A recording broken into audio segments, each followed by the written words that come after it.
ఉత్తర దిక్కునకు అధిపతిగా ఉన్న కుబేరుడికి పూజ చేసి ఉత్తర దిక్కునకు తిరిగి సాష్టాంగ నమస్కారం చేస్తే కుబేరుడు ఇంట ప్రవేశిస్తాడు.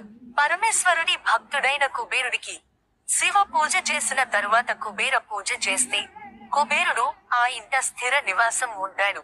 అక్షయ తృతీయ నాడు ఉపవాసం ఉండేవారికి కుబేరుడు తరగని సిరి సంపదలను ప్రసాదిస్తాడు.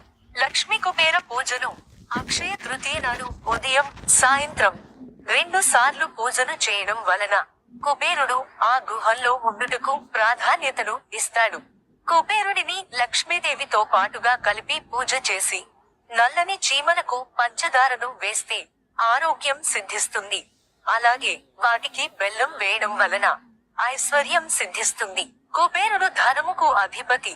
ధనాన్ని విపరీతంగా ఆకర్షించే స్వభావం కలవాడు. అటువంటి కుబేరుడి యొక్క చిత్రపటం బీరువాలో ఉంచడం వలన ధనం ఆకర్షింపబడుతుంది.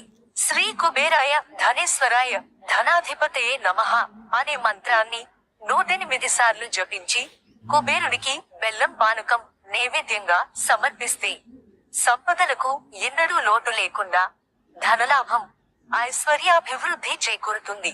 వీడియో నచ్చితే లైక్ చేసి మరిన్ని వీడియోల కోసం ఛానల్ సబ్స్క్రైబ్ చేసుకోవడం మర్చిపోకండి. ధన్యవాదాలు.